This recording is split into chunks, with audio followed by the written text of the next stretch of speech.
원천징수들은 소득세 그 각종 세세한 항목에 따라서 굉장히 많습니다. 예를 들면 이자 같은 거 일반적인 이자는 14%거든요. 여기다가 지방소득세 합치면 15.4%예요. 예를 들면 내가 은행에다가 예금을 해놔서 10만 원 이자를 받는다. 그러면 이자 소득 10만 원은 은행에서 나한테 다 주는 게 아니라 거기서 15.4%인 15,400원을 빼고 내 통장에 기하의 이자 이번 달 이자 수익은 80 얼마죠? 84,600원입니다. 그리고 84,600원을 꽂아주고 그 15,400원은 가지고 있다가 다음 달 10일까지 과세원청에 갖다 내는 거죠. 이것도 원천징수예요. 이자도 이런 식으로 되고 비실명은 집하면 90%까지 떼갑니다. 이거 그 금융실명법 위반이니까 배당도 뭐 이렇게 되고요. 뭐 우리랑 관련된 얘기만 그냥 한마디 드리고 넘어가면 제가 지금 그런 변호사님들한테 강연을 하는 것도 그렇고 제가 강연을 하면 이제 소득을 받을 거 아닙니까? 뭐 예를 들어 100만 원 주신다. 서울역에서 그럼 이거 무슨 소득일까? 보통은 기타 소득으로 해요. 일시적인 해설, 고용, 강연, 뭐 교육 영역의 제공 같은 경우는 기타 소득으로 한다라고 하는데 특히 사설학원 같은 경우 학원에 따라서는 제가 학원 강의를 예를 들어 하면 거기서 사업 소득으로 잡아버리는 경우가 있어요. 그거에 이 사람들한테 약간 더 유리한 측면도 좀 있거든요. 비용 처리하는데 그러면 제가 기타 소득인지 사업 소득인지 이 강의한 게 이거를 알고 싶으면 다음 해 내년 2월까지 기다렸다가 내년 2월 10일 이후에 홈택스 나의 페이지에 딱 들어가 보면 이 서울지방 변호사회에서 나한테 발행한 지급조서라는 게 있습니다. 그 지급조서에 쭉 써있죠. 내용이. 이거를 기타 소득인지 사업 소득인지 알려면 참 그때까지 기다릴 필요도 없겠네요. 100만 원 중에 3.3%를 떼고 나머지 금액이 입금이 되면 서울지방 변호사회가 사업소득으로 받다는 얘기고요. 8.8%를 떼고 나머지 금액 100만 원 중에 8.8%면 88,000원이죠. 88,000원을 떼고 나머지 금액이 입금되면 기타 소득으로 받다는 얘기입니다. 기타 소득의 8.8%가 없는데 요겁니다. 요거. 기타의 기타 소득 뭐 워낙 방대하니까 다 등장을 할 건데 기타의 기타 소득 중에 제가 아까 말씀드린 뭐 일시적인 해설, 고용관계 없는 뭐 강연 이런 것들이 이 기타의 기타 소득인데 이게 20%라는 게 무슨 의미냐면 필요 경비를 무조건 60% 공제해주는 기타 소득이에요. 그럼 계산 한번 해볼까요? 제가 100만 원 받았다고 치면 필요 경비 무조건 60만 원 인정해준다니까요. 그럼 40만 원 남죠. 기타 소득 금액이 40만 원이 되죠. 40만 원에 20%인데 지방소득세까지 합치면 22%가 되겠죠. 40만 원 곱하기 22% 하면 얼마입니까? 88,000원 나오잖아요. 그 8.8%가 그런 의미가 되는 거예요. 종합소득공제 이게 이제 소득세가 인세인 이유라고 말씀드렸죠. 인적공제 중에 뭐 기본공제 일단 기본적으로 내 부양가족 두당 한 명당 나까지 포함해서 한 명당 150만 원. 물론 그 사람이 종합소득금액 100만 원 이상인 사람이면 제외가 되겠지만, 그러니까 맞벌이 부부면은 내 아내는 제외가 되고 내 아이들만 포함이 됩니다. 내 부모님이나 그리고 내 부모님이 만약에 70세 이상이시다. 그럼 뭐 연로자 공제, 경로자 공제 하나 하고 내 자녀 중에 한 명이 그 장애아 판정을 받았다. 장애하다. 그러면 부당 또 200만 원 공제해주고. 요거 오타네요. 한부모 공제가 100만 원이고 부여자 공제가 50만 원인데 이것만 있는 게 아니라 내가 각종 공적 연금보험료 낸 거 있으면 다 공제받고 주택담보노후연금 이자 공제받고 특별공제로 보험료 주택자금 공제 이런 거 다 찾아 먹게 해주는 그 세무사나 변호사가 훌륭한 세무대리인이 되는 거죠. 근데 요즘은 그 진짜 저 홈택스가 무서운 게 홈택스를 딱딱 누르면 다 불러와줍니다. 옛날에는 의뢰인들한테 다 갖고 오라 그랬는데 의뢰인이 못 갖고 온 만큼 손해였는데 요즘은 뭐 건강보험 뭐 이런 몇 개 한두 개 정도 빼고는 엔터 누르면 그냥 다 옵니다. 신고 납부는 계속 말씀드린 것처럼 다음에 5월 1일부터 31일까지 내가 자신해서 신고를 납부하는 거고 여러분들이나 저와 같은 이 뭐 소위 말하는 고소득 전문 자격증자들은 혹시 뭐 얼마를 벌건 월 100만 원씩을 벌건 50만 원씩을 벌건 관계없이 무조건 복식주기 의무자니까 우리들은 그걸 내야 됩니다. 재무상태표나 손익계산서를 만들어 내야 되죠. 아까 만들어 보셨으니까 보니까 한번 만들어 보시기 바랍니다. 그리고 확정신고 5월달에 모든 사람이 다 하냐? 아니죠. 근로소득만 있는 자는 아까 회사에서 2월달에 연말정산 해주잖아요. 그걸 이외에 나간 소득 아무것도 없다. 그럼 5월달에 그냥 넘어가면 되는 거죠. 모든 사람이 다 하는 건 아닙니다. 뭐 우리 변호사님들이 그런 케이스가 많을 것 같은데 어서 변호사님들 같은 경우는 뭐 법무법에서 월급 받고 월급만 갖고 있는 게 아니라 뭐 다른 여러 가지 대외 활동을 통해서 뭐 강연이라든가 뭐 집필이라거나 다른 활동을 통해 소득, 아까 제가 말씀드린 것처럼 기타나 사업 소득 많이 버실 거 아닙니까? 그런 소득이 따라 붙게 되면 그때는 이제 5월달에 자신지불을 하셔야 되겠죠.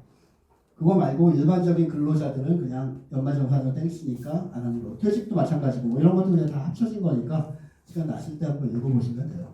네, 이런 거 첨부 서류 같은 거.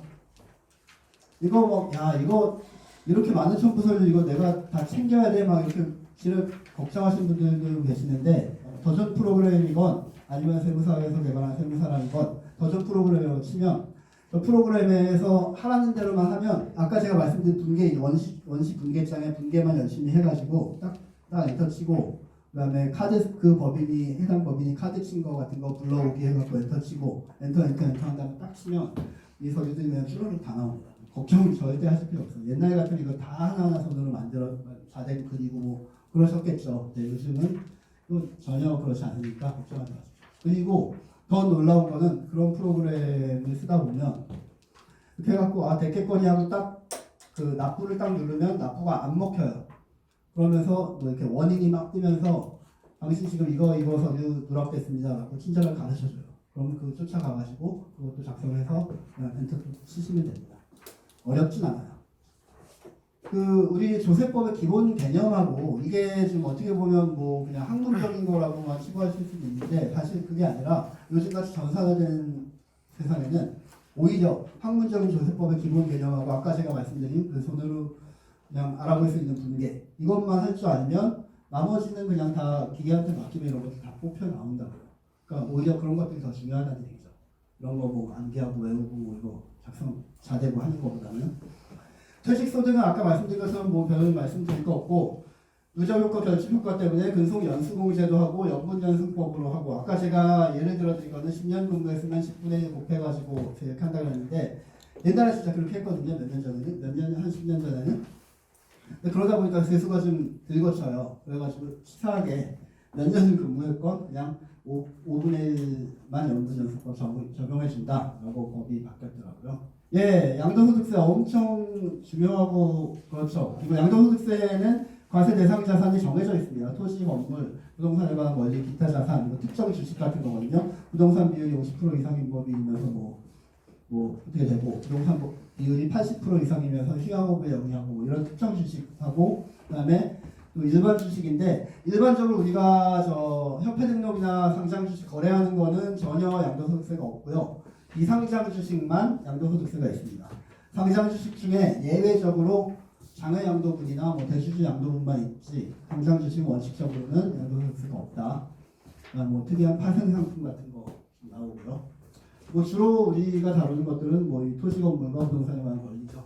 비과세 양도자산 중에 1, 2번보다도 이런 게 중요하죠. 1세대 1주택.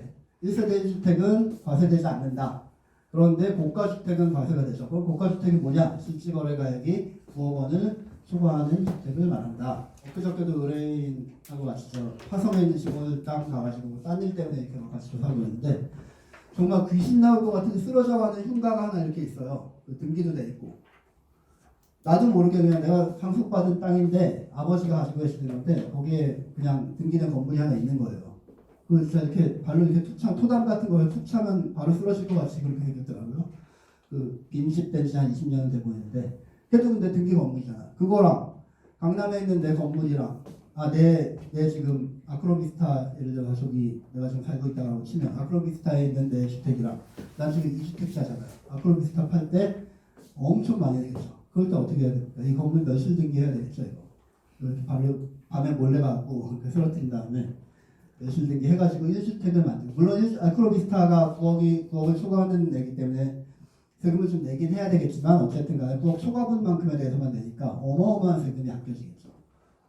그런 식으로 일부러 제가 지금 흉가를 예를 들어드렸지만 멀쩡한 집을 그래서 일부러 멸실하는 게 세금적으로 엄청나게 이득이 될 때가 또 실무적으로 많이 있습니다. 양도소득세는 양도가액에서 취득가액을 빼고 기타 필요경비를 빼고 자본적 지출이라는 게 이게 회계학적 용어인데 우리 민법 용어로 말씀드리면 유익비만 하죠. 유익비. 자본적 지출과 수익적 지출이라는 게 있는데 우리 건물에 깨진 유리를 다시 삽입했다, 뭐 페인트 칠을 벗겨진 걸 다시 했다. 이거는 수익적 지출이라고 해가지고 그때그때 비용 처리하는 건데, 유익비 같은 이런 자본적 지출은 뭐 우리 건물이 원래 계단이었는데 에스컬레이터를 설치했다, 거대한 냉방기를 설치했다, 이런 자산적 가치를 증가시키는 지출을 말하는 거예요. 그런 것들이 있으면 다 빼야 됩니다. 이거 꼼꼼하신 분들은 내가 10년 동안 주택을 소유하면서 뭐 저 창을 이중창으로 바꿨다, 아니면 아일랜드 식탁을 깔았다, 뭐 밑에 그 바닥을 대리석으로 다시 공사했다, 세면대를, 그런 것들 하나하나 다 영수증 챙겨 놓으십니다. 그러면 이때 자본적 지출을 들이밀면서 많이 깎을 수가 있어요. 복비 같은 것도 다 챙겨 놓으셔야지 나중에 양도 차익이 줄어들게 되겠죠. 장기보유 특별공제 아까 말씀드린 것처럼 1세대 1주택인 경우에는 10년 이상 보유하면 최대 80%까지 되고요. 그리고 그 외는 뭐 30%까지 깎아줍니다. 세율은 야 이거 엄청납니다. 세율이 이렇게 생겼는데 아마 여기서 또 바뀌었을 거예요. 이거 지금 한 6개월 전 거거든요. 표가. 그 심지어는 세무사님이나 저 공인회계사님들 중에 개인적으로 하는 말들이 야 나 저 부동산 양도는 포기했어. 나 그거 포기한 세무사야라고 하는 게 유행이거든요. 이거 의뢰인들이 이런 거 의뢰하면은 머리 아프다 그냥 안 해버립니다. 너무 복잡해, 너무. 저도 한 2년 전부터 업데이트를 저도 변호사 업무하느라고 바빠갖고 데일리했더니 저도 잘 모르겠어요. 1년에도 뭐 한 두세 달에도 한 번씩 무슨 대책 나오고 세율 뭐 감면해주고 조특법이나 시행령으로 지금 법은 이렇게 돼 있는데 조특법이나 시행령으로 막 난리가 났지 않습니까? 그거 저도 컨설팅 해드릴 자신이 없더라고요. 예정신고 납부기한은 이렇게 되고요. 아까 말씀드린 거네요.